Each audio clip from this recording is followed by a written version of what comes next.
Hello, and welcome to today's webinar about protecting your identity.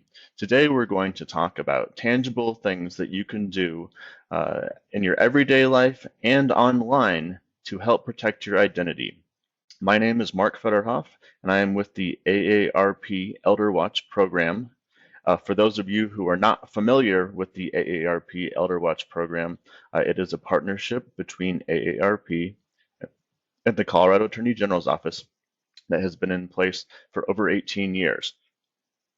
What we do is try to educate older Coloradans about the different types of frauds and scams that are out there that are targeting them, and also just inform them about things they can do to help stay safe. And I know that identity theft is one of the top things that we deal with when we're talking with folks. Almost any type of scam that we're dealing with has potential to involve identity theft. So I know it's a very hot topic amongst older Coloradans that call the Elder Watch helpline, or that participate in different types of events that we're hosting.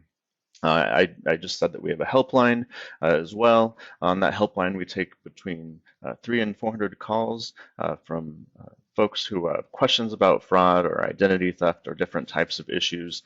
In addition to that work, we're also educating folks around the state in different ways about the different types of things that are going on with regards to frauds and scams, and the latest types of frauds and scams, and things to be concerned about with regard to identity theft.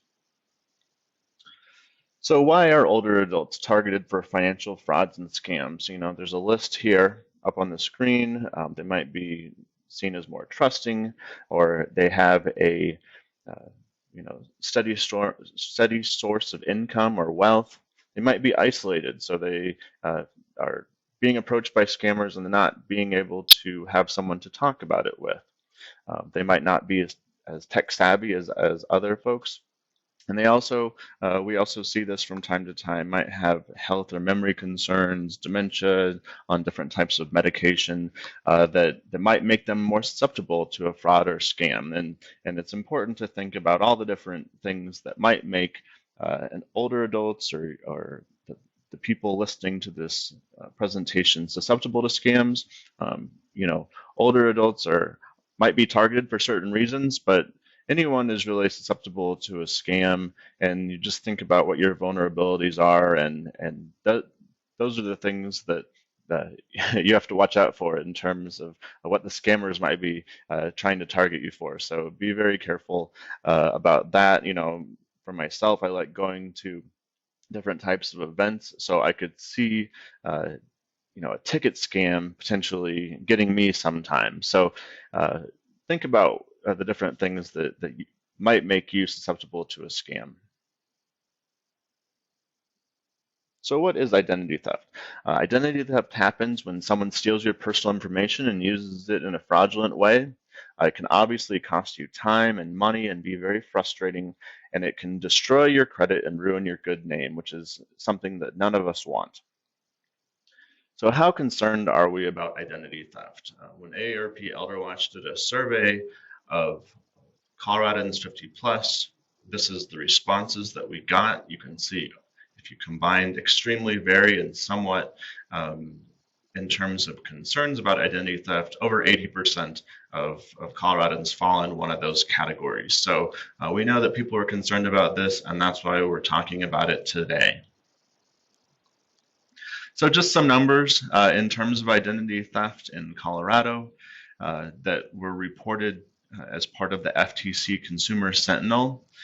Colorado ranks 27th in identity theft complaints, over 6,000 identity theft complaints in 2019 alone. And I'll say that number was very similar to that of 2018, but it sounds so it's pretty consistent in that. You'll see that it is the second largest category of complaints that is reported of all types of scams in the Consumer Sentinel, behind imposter scams, and that's not a surprise. Imposter scams are typically those government imposter scams that are claiming to be with Social Security or the IRS, and they're trying to get you to either send money or give personal information.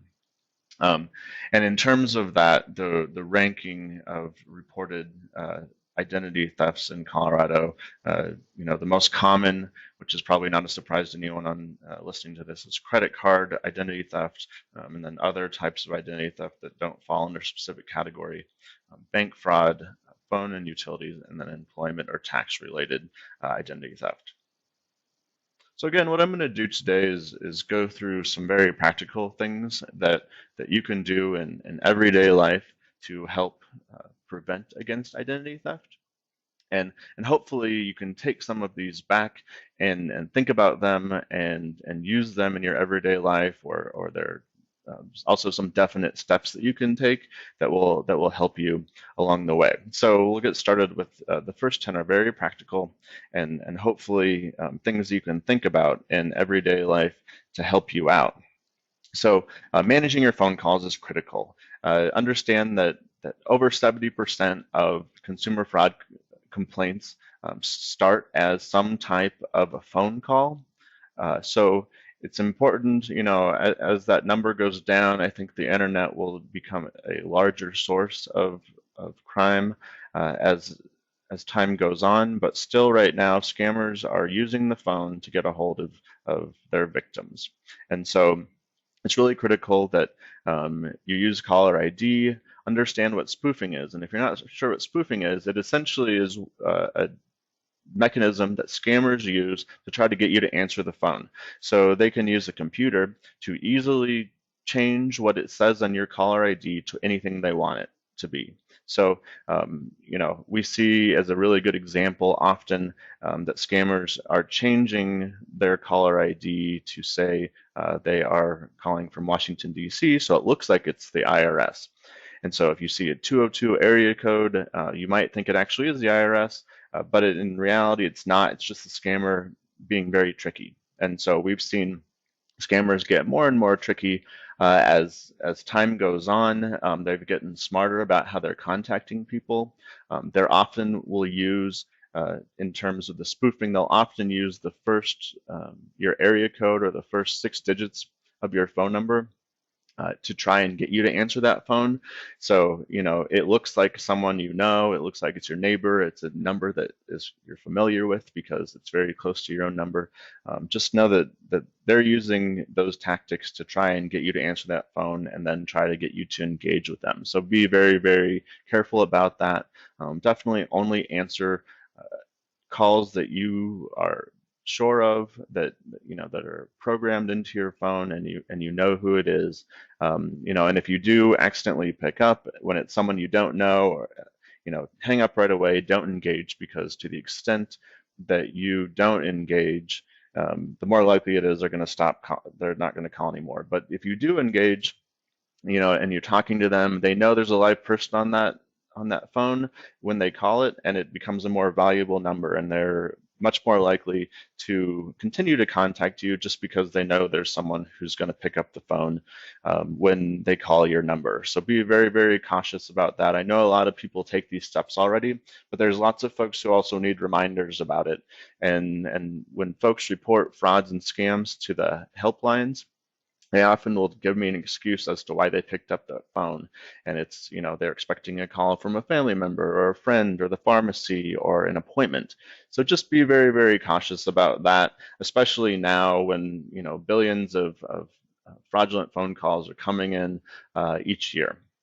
Some of the ways to get rid of some of those scam calls might be to investigate call blocking or call warning apps and services.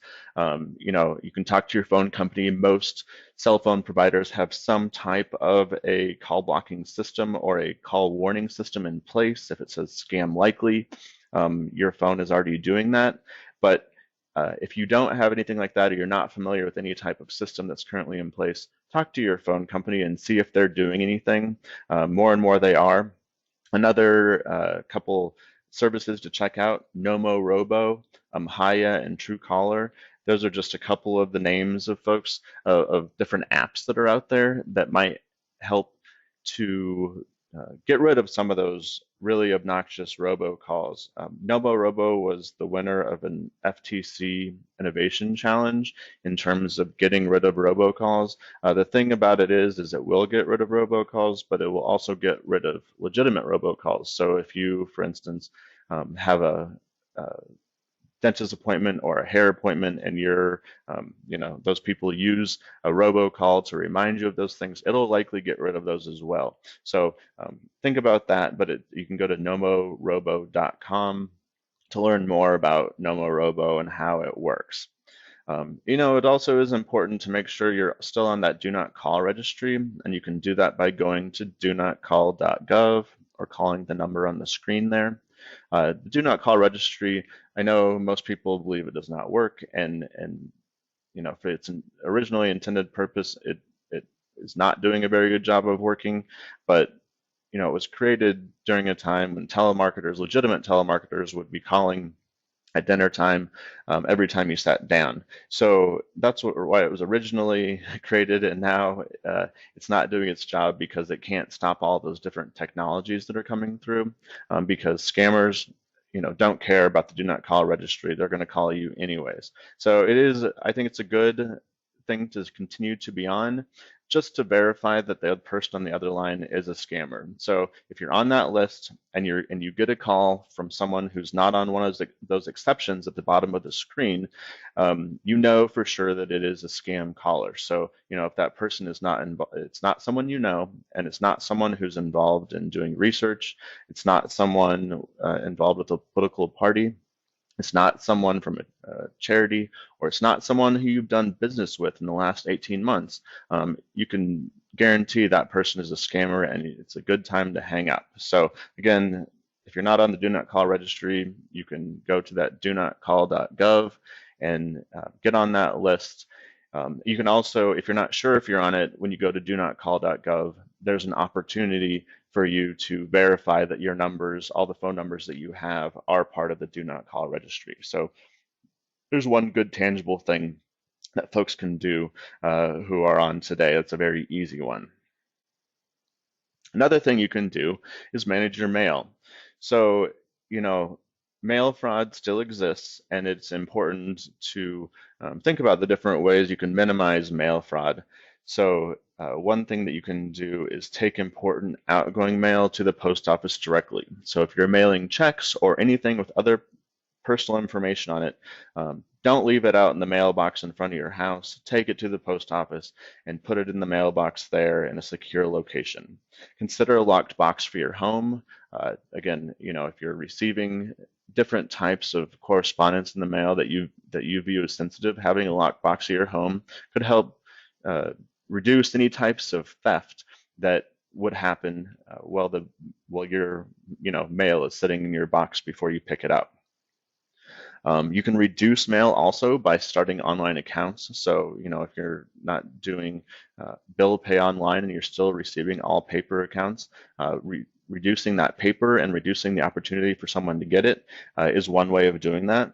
Another service that the Postal Service has right now is informed delivery, and you can see the link for that at the bottom of the screen. It's informeddelivery.usps.com, and essentially what happens if you sign up for that USPS Informed Delivery digital preview is that they're going to scan a picture of every piece of mail that you're going to get that day, and when you when you'll get an email with a picture of all the different mail that's going to show up in your box. So if something is not there, you can be alerted that it was not there and something must have gone wrong. And another thing that you can do right there, you can see, is that optoutprescreen.com. And so if you sign up for that opt-out pre-screen, which is part of the credit reporting bureaus, you can either call that number or go to their website.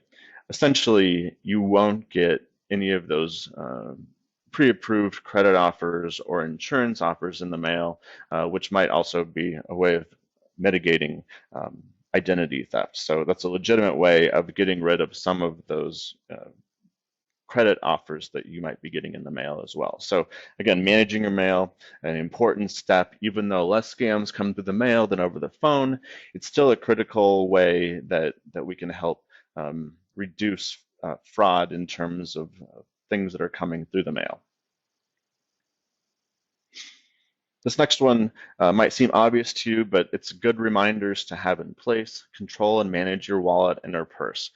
Take out unnecessary items that might contain personal information.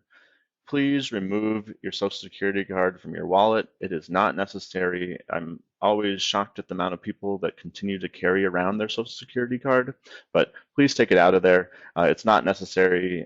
You likely don't need it almost anywhere you're at. Put it in some safe place at home. Shred your old Medicare card if you've not done that already. Your old Medicare card does have that Social Security number on it. And with regards to carrying around your new Medicare card, only carry it around if you are going to a doctor's appointment, particularly a new doctor's appointment, and they need to see that number, the new number. So otherwise, avoid carrying it with you if you don't need it. Also, don't leave your purse or wallet in plain sight in your vehicle. Again, this one might seem obvious, but oftentimes police officers and sheriff's departments, when there are different types of vehicle thefts, it's because the criminal had a reason to get into the car or break into it because they saw that there might be some cash in a wallet or a purse or whatever it may be that tempted them. And avoid doing things like leaving your purse in the shopping cart or hang on the back of the chair. Time after time, we still see criminals who are stealing identities by this type of a theft, by people being very loose with their wallets and their purses and that type of a thing. So be very, very cautious about that, and think of other places where you would hope that people aren't stealing things in person, but it still continues to happen every day.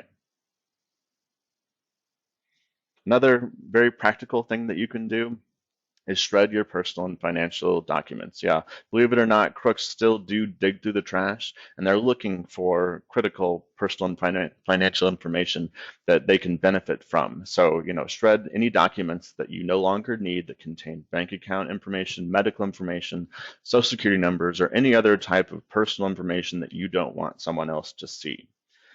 Seek out different community shredding events. AARP ElderWatch usually does a host of shredding events around the state each year. So we'll have those events typically in the spring and in the fall. You can also have a shredder at home, and shredders are less and less expensive than they used to be as they're more of a necessity. So, cross-cut paper shredders for your home are a good way of getting rid of some of that information right there at home, and you can do it, as you're ready to get rid of things. It's a good idea. Manage your personal and financial documents. So anything you don't shred, keep them in a very safe location. Have a safe location at home, prepared to take care of those very important documents. Take extra care if unknown workers or other people are coming into your home, whether they be folks who are doing a project or caregivers. Don't leave, that person might not necessarily be a criminal or be out to get you, but they also might be going through some hard times and see an opportunity. So, if they see any important financial documents out with your information on it, might be a really easy get for them. So be very careful about that. Consider managing accounts online rather than maintaining stacks of paper records. And again, this is just all the movement towards doing things online. So everything is in one safe place and not necessarily in stacks of paper or in roll top desk at your home. Check your annual credit report. This is a really critical one. And when we have asked people in the past if they are checking their annual credit report, we did so in a survey a couple of years ago, and we asked Coloradans 50 plus, and only 16%, 16% of folks who reported on that said they had checked their annual credit report in the last 12 months. So that's an important statistic, knowing that a lot of people do not do this. And so your credit report contains your any history of inquiries into your credit, your history of credit, and your history of payment information. And so it's different than your credit score because it's all the different times that you've paid that credit card bill, or that when you were trying to get a car financed, when they looked into your credit history and different things like that. It's not your credit score, and your credit score is a calculation of all of that history. So it's a you know math-wise, it is a calculation put together that gives you a credit score based upon all of the information on that credit report. And so they're different things, and it's important to look at that credit report because you might see different types of inquiries on there that shouldn't be there, and it might be affecting that credit score. So it's a good thing to check.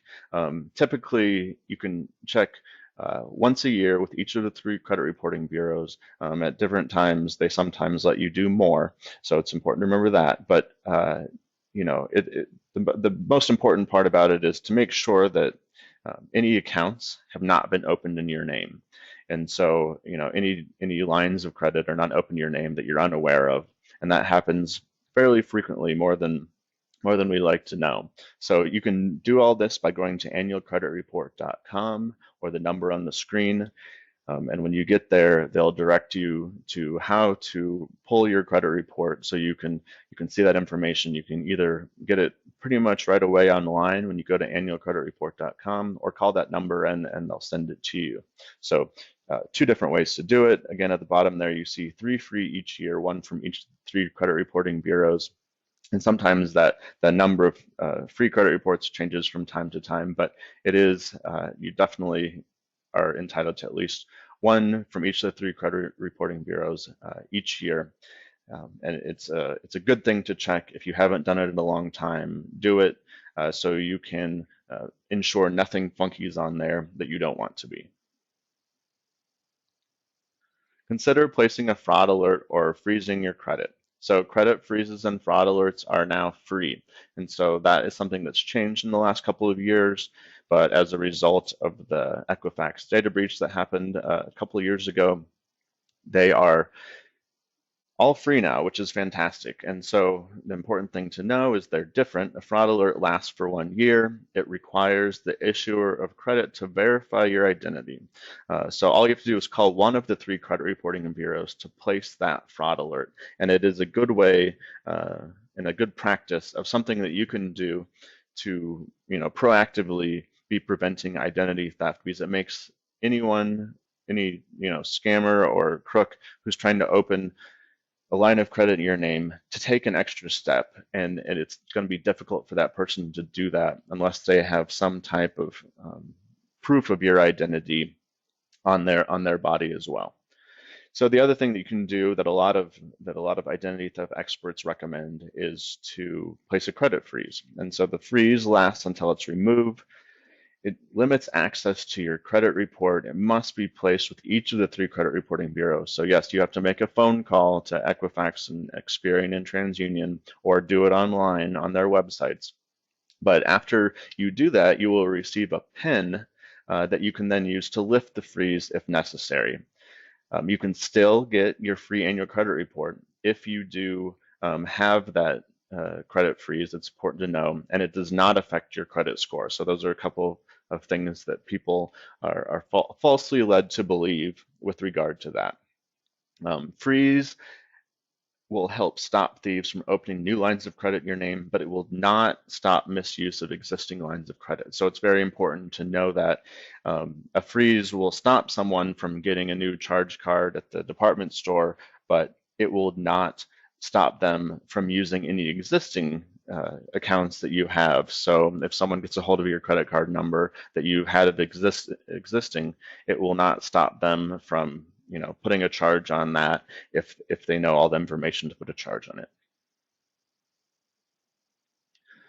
Review your financial statements regularly. This is, again, another pretty easy one. So, reconcile your credit card and bank statements often. That's something that I do every day. I log on to my online banking account and make sure there's nothing wrong on any of those bank statements or on my credit card bill. Use online banking tools if you are able and comfortable doing so. For those of you who do not bank online, try other tools through your bank, and oftentimes you can call in and check the last 3 or 5 charges that were on your credit card. And so that's, again, another easy way to do it, even if you're not comfortable banking online. You know, and the last one there, use credit card rather than debit or check if possible. This is an important detail. Credit cards, when you're using a credit card, you're using someone else's money essentially and agreeing to pay it back. When you're using your debit card, that money is coming directly out of your checking account. And so it's really important, if someone gets a hold of that debit card, you could be out money that's actually yours, until it's disputed and comes back and deemed fraud. So you could be out that money for a couple of weeks. And if they take a lot of the money out of your debit, your checking account using your debit card, it's an important detail because if you're trying to pay bills and different types of things using that checking account, it might become difficult if someone gets a hold of that debit card. So, the credit card is a safer option, again, because you're using someone else's money at that time and agreeing to pay it back. So just consider that with the amount of times that you are using your debit card because it is viewed as less safe than your credit card. Question anyone regarding your social security number. So this is, again, really important. People should not be asking for your social security number. Never provide it to any unsolicited caller, not even the last 4 digits. It still puts you at risk. Always ask why or leave the field blank for any type of legitimate inquiries for your social security number. That includes when you're at the doctor or dentist or wherever it may be. You can always ask them why they need it. See if you can provide an alternative number. Other places use, something as easy as a phone number to be that identifying number. So ask folks why they're requesting it, and make sure you understand why. One legitimate reason is to do credit checks. So if you're engaging with a new company, for instance, like a phone company or a utilities company or something like that, they might be looking to do a credit check. And so that's why they ask for your social security number. It means they're engaging in a long-term business relationship with you. So that might be a legitimate reason, but it's still a good idea to ask. So again, a very important consideration to make. Developer refusal script. Again, this is another really easy one, but a lot of people don't have it prepared.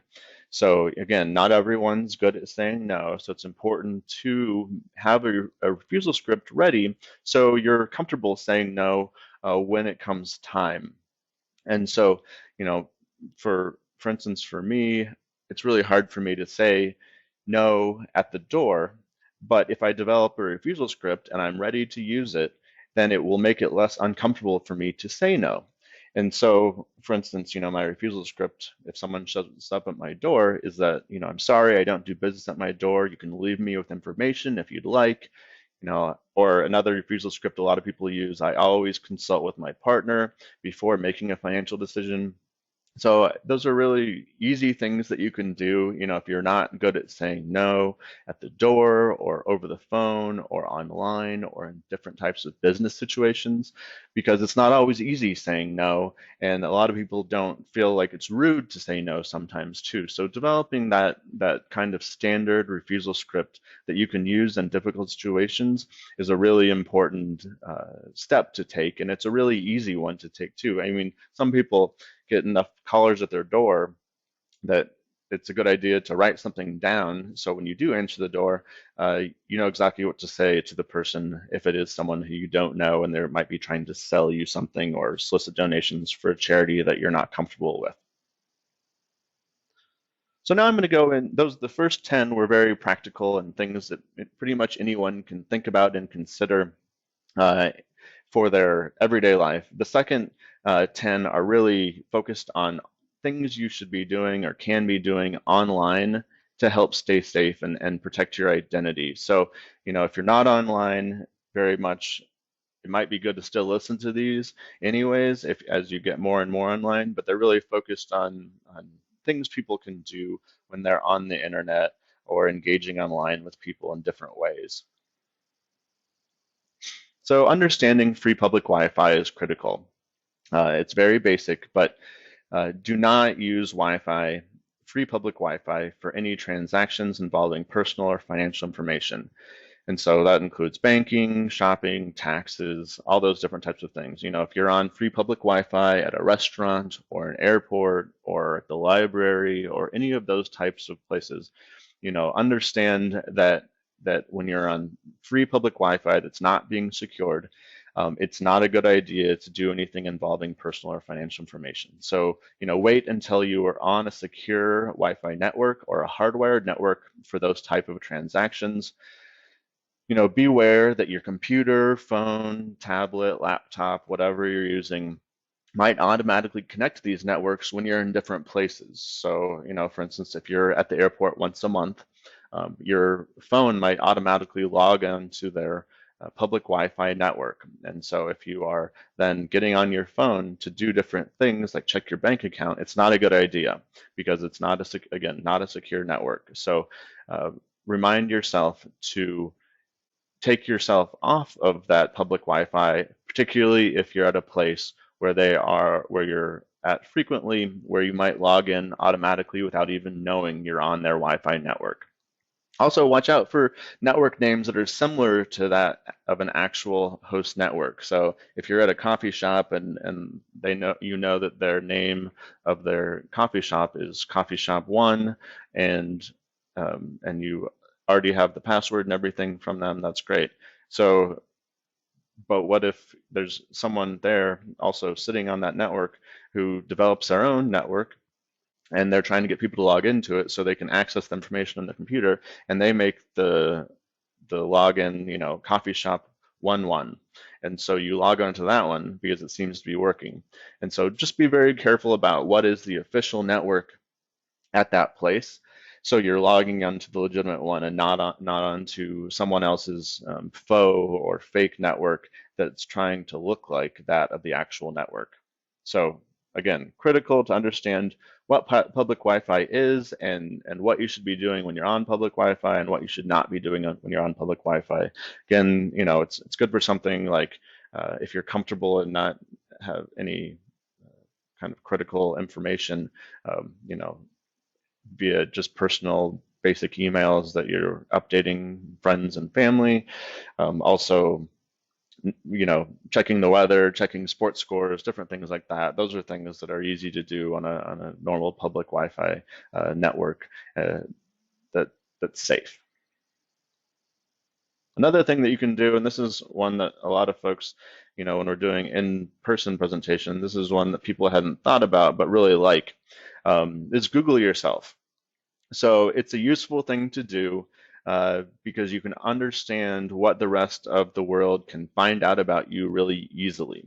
And so if you Google yourself, you know that, and then you find that you can find your address and phone number and birthday and people who are connected with you and different types of things like that. You know that if you get a phone call from a scammer, all that scammer really had to do was Google your information to find out that information that they're using to help verify their legitimacy. So by Googling yourself, you can find out that the scammer could easily know your name, address, birthday, party affiliation, if you own a home, all those different types of things. So it's a good practice for people to do just so they fully understand what anyone can essentially find out about them in a very easy manner. Manage your email. So delete anything that is suspicious or from an unknown sender. No sense messing with that stuff. And we all get a bunch of spam these days. So if it comes into your normal inbox, be cautious of it and send it to your spam or delete it right away. Don't open attachments or click on links from someone who you don't know. That's critical. People get in trouble and click on those links or download something and then all of a sudden have some type of malware on their computer. Mark spam items that come into your inbox so you don't receive future emails from that sender. And if you're still receiving these things and lots of junk email and spam and all that and it's still coming in, consider a new provider. There's lots of different things that email services are doing and most of them don't cost anything. So if you're very frustrated with the amount of junk that you're getting into your email, consider a different provider, ask your friends and family what they're using and if they're getting lots of spam or junk email as well. Create strong passwords. So we all have to deal with these passwords, and they're very frustrating to keep them all in check. But it is a very important thing that you have strong passwords so people aren't getting a hold of your accounts. So it's important to change or update your passwords for important accounts, particularly those that involve personal and financial information, like for your bank or your credit cards. Research recently suggests that using a passphrase rather than a password, that's something that may be easy for you to remember but hard for a scammer to guess, is the best. So it would be a longer password than you might normally use right now, but it would be a way for you to remember it. But you see on the screen there's different types of patterns that are in those passwords. Like for instance, in the second one, using a $sign instead of an S is a way that you could remember, but it's also just one easy phrase that you know and you could use for almost anything. So just ideas there on the screen, and think about that when you're resetting your password next time. Hopefully it's sooner rather than later. Uh, Lots of identity theft experts also suggest the use of a password manager. And so password managers are essentially a place online where you can store all the different passwords that you have for the different accounts, and then access them in that one location. So it only requires, that you understand and know that one password to access the password manager. So you don't have to understand and remember all the different ones that you have. So again, it's just one way. It's not everyone has to use it. It might not be for everyone. If you have your own method of keeping your password secure, then that's fine. But it's just one tool that works for some people, and it's a good thing to know about. Manage your smartphone. So many people are on smartphones these days. I believe upwards of 80% of Coloradans 50 plus are on a smartphone. And so it's critical that people are managing their smartphones, because there's so much information that is used on those smartphones and distributed on those smartphones these days. So make sure there's some type of a password or PIN or fingerprint to access your phone. That's critical. So if you lose your phone or it's left somewhere or whatever it may be, that someone can't access it easily, because there's so much critical personal and financial information that's on that phone that, if you lose your phone, you don't want anyone to be able to just access that information. Ask your carrier what services they provide to block and warn about scam calls. Investigate apps for your phone to help reduce scam and robocalls as well. And understand that your phone is connected to the internet, so that any scams that come through your computer could also come through your phone or tablet or anything like that. So that when you're browsing the internet on your phone, it's just the same as your computer. So tech support scams or anything like that can come in. So you need to be very, very cautious about, again, clicking on links and downloading things on your phone if they're coming from unknown senders, because that could also put your phone in jeopardy. Manage privacy settings on social media. This is another really important one. Understand that scammers are everywhere you turn online, especially social media like Facebook, Twitter, Instagram, all the different social media platforms. Anywhere you're at, understand a scammer is there too. So limit the information that you share. Only connect with people who you know in person, and utilize the different types of privacy settings that they offer you to keep scammers from learning about you. So like Facebook does a very good job of helping walk people through how to set up your privacy settings. But it's really the idea of that only people who you know and who you have accepted as a friend can see what's on your page. And that's the way my Facebook page looks.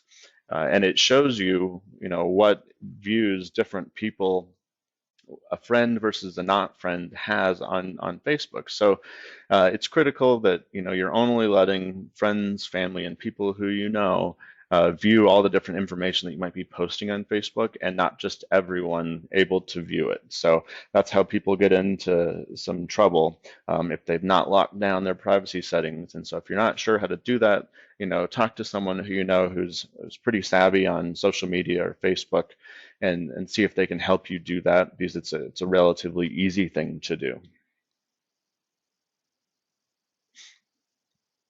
create and use online accounts for banking or any type of payment methods. Creating an online account, before it's important to do this before a scammer does it for you. So, hypothetically, if you have a bank account but you don't want to bank online, if a scammer somehow gets a hold of your bank account information or credit card information, they could set up that account for you if there hasn't been one set up already. So that's one reason to bank online is so you're the only person who's doing that through your accounts. Obviously, it will reduce paper with all of your critical information on it, which is another really important thing with regards to why someone should create online accounts. And, remembering again about the issue with public Wi-Fi, only access these accounts via secure connection. Don't access these accounts when you're at the coffee shop using their public Wi-Fi or other places that are not secure like that. Again, a lot of people are still resistant to setting up online accounts, particularly for banking and payment. So if you're not comfortable with it, that's fine. But I would just say, understanding the benefits and the different things that are going into it are really critical in terms of just understanding the risk and understanding the benefits as well. Do your research. The internet's a fantastic thing, and one of the fantastic things it's for is doing your research. So, regardless of whatever you're buying, use the internet for background research. A lot of people could save a lot of pain and heartache by doing some of this background research. Going to the Better Business Bureau website or other reputable websites that help give reviews of different products or services is a really good way to start, particularly working with a company that you've not worked with before. So another thing that you can do is Google whatever you're searching for, whether it be the name of a business or the name of a product, and put the name scam next to it. And if you do that, you can see if anyone has reported it as a scam or a fraud, and so it might give you some hesitation with regards to buying that product after doing that research. It's really important. Understand that many reviews have a bias. Try to find trustworthy third-party sites or compile reviews from various sources. So, understand that no matter where you're buying things, there are biases on Yelp and Amazon and all the different types of review sites. And so people might be posting all positive reviews just so that product gets sold. So understand that people are doing that out there, and that's why it's good to understand that there are third-party review sites out there, and there are, go to multiple places, not just all on one place to do your research. Be careful where you click. So avoid clicking or tapping on unknown ads, links, pop-ups. We all do this from time to time, and you're wondering how all these different pop-ups come up, or how a page, a website came up that you didn't intend to go to. So just be very cautious when you are clicking. So particularly on ads or links or different types of pop-ups, just because this happens and it can get you into trouble. Navigate away or close out any accidental clicks or taps on links that you did not intend to hit. Use Control Alt Delete when necessary to go through the manager on what's been running on your computer. And if you're not feeling very tech savvy and there's a bunch of junk that came up on your computer, restart it. Whatever you can do. If you're not restarting your computer once a week, it's probably a good idea to get in the practice of that anyways. And so just so different programs get updated as well. Update your computer, tablet, or phone. Just kind of as I was stated in the last plates, occasionally restarting your device might trigger an update to the Windows program or any other type of software updates that are needed that can help you avoid different types of frauds and scams. So it's a good idea if you haven't restarted your computer to do so. Try doing it once a week as a practice. So any new updates that can help you avoid frauds and scams are happening. So, updates might be necessary, obviously, to protect your device. Understand what an update looks like and do it when it's requested. Microsoft will not call you unsolicited or put a pop-up in your device to tell you that there is a virus on your computer. So remember that those tech support scams are still coming in hot and heavy, and they're trying to get you in every way possible.